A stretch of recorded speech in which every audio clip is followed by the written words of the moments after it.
taa'ee Kaanadaa taa'ee Ameerikaa taa'ee waan kana keessatti hirmaatu biyya ifiitiif farra.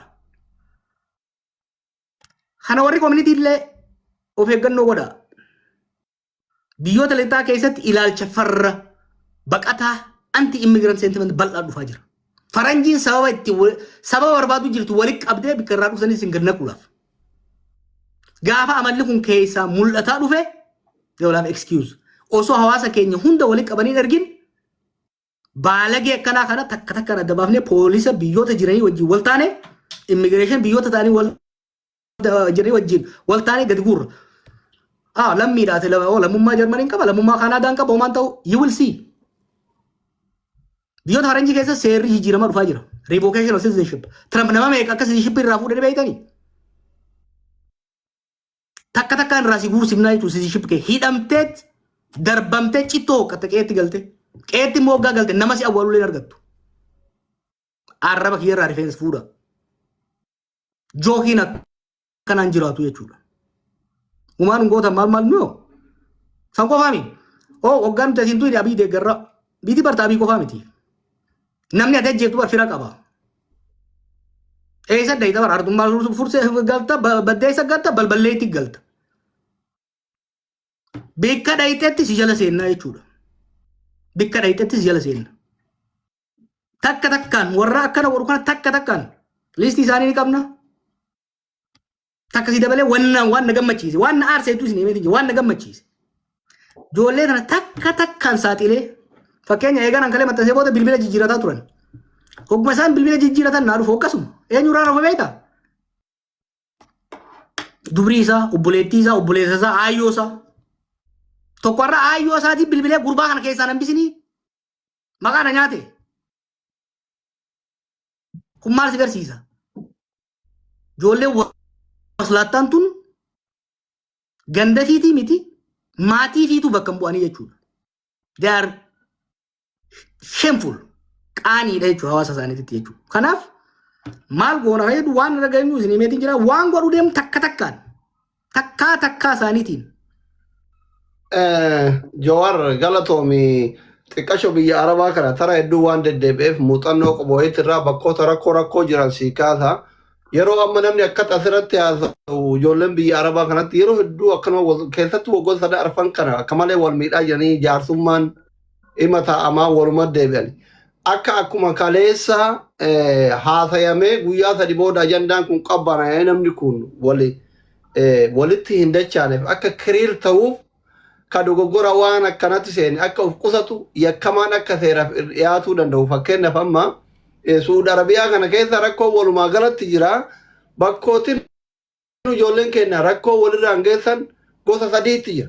Tokko warra akka riphee lolaa biyya keessaa kanatti hidhatee gaara jiru kayoo mootummaan Suudileetti dhufe haga humna ofii ofirraa mootummatti dhukaasee ajjeesuuf osoo yaalu du'ufaa jira. Ka qila irraa kufeefaa ilkaan irraa cabu jira. Warra jala jiru guutuun hin beekaa jechuu sobaami. Warra hidhatee jira. Kilaash irraa haga qawwee biraatitti warra hidhatu jira. Tokko. Jarri sun hedduu waa'ee gandummaa fi gosummaa kana illee laaqatanii garuu akkaafuu akka malee ta'itti kana gayallee jira kana madararullee jira kaawalaati buusullee jira. Tokko gurmuun tokko huduudarra jira jechuudha. Dimbara Yamaniitii fi Su'uudii kana jidduu karaa gaara akka kanneen gaarreen dimbaraa kanarra warri jiru jira. Shiftaan akka shiftaatitti ka abbaa rabbiin laaffiseef dabarsu ka abbaa mootu akka laalee fuulli dabbare azabu jira jechuudha. Tokko kana dimbara.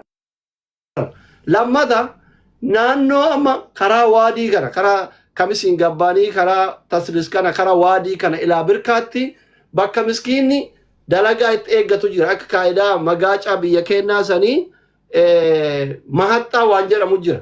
Mahaxxaa kana keessatti kanarra dhaabatee ka dalagaa dhufu achitti bu'aa ka dalagaa barbaadu achi dhaqaa durriyyeen mazra'aa keessa ciisetiniin dhokatee gizee kara deeman kun dhufu achitti qabee miskiina kana haga mubaa'ilaan bahutti isaaf. Amma inumaayyuu silkima isaa irraa fuudhanii silkima isaatiin laayivii dabarsaa nama tumuu ajjeesuu dararuu eegala.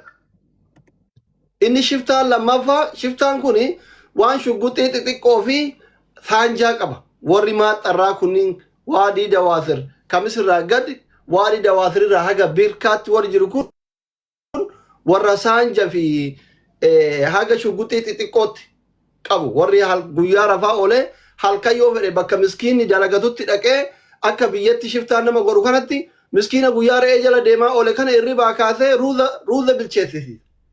Waan inni fudhate saama mubaayila mallaqa irraa fudhatee fattashee nyaata goosiifatee tumee biraa deema. Inni sadaffaan mootu warra mana taa'ee mukayyafa jala taa'ee bakka dalagaa isaa taa'ee warra eebaluu qabaa fida.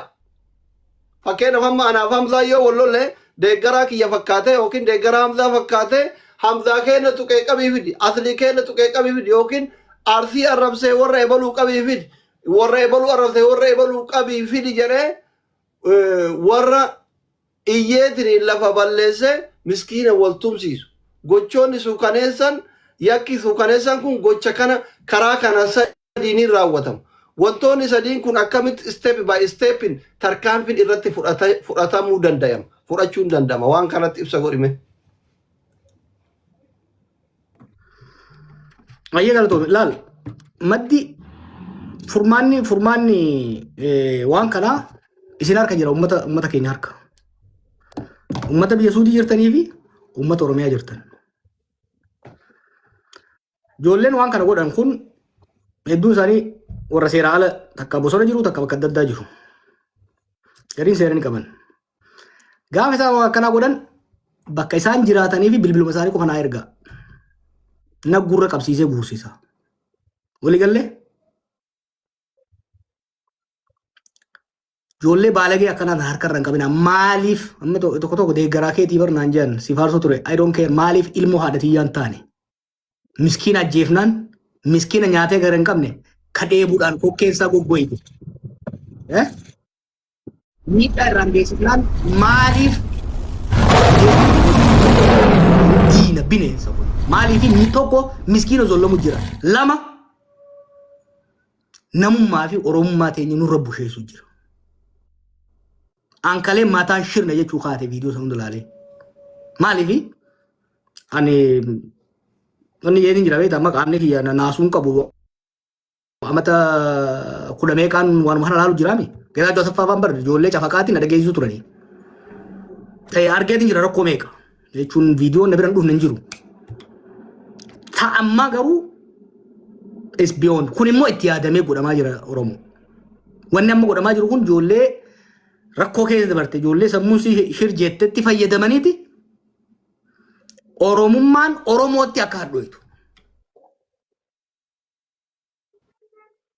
Akkuma gartan alaabaa fa'aa fannifataniiti. Alaabaa fa'aa fannifataniiti. Bishaan isaan irra caalii dhufan gaana bar jaarraa abbaa gadaa fa'aan achi hafuu osoo danda'an bishaan sana irra osoo deeman bubbeen fuutee harka Somaalee isaan buufte. Ifiifi miti. Jaarraan ilma fiudaala guddaati yeroo sana qobeetanitti. Nama sadoof kananiin jiraachuu danda'u. Biyya Arabaa isaan itti taphataniitti namni mana godhan kana isiniif jecha waan kana godhe san abboonni keenya jaaran san akka namni jibbu. Namni gosummaasaa sabummaasaa namummaasaa akka jibbu irratti dalagamu jira. Kan akkamitti irraa aanna kayyatteef furmaanni tokko warri biyya Arabaa jirtan ijoollee akkanaa ni beektan. Nama hin beeku biyya san. Maqaan maatiyyattu kana qabachuu na dhiba. Tokko naannoo isaan jiran san nu ergaa. Hoggaa isaan waan san godhan keessattuu gaafa isaan laayivii dhufan. Lama bilbila isaanii nu ergaa.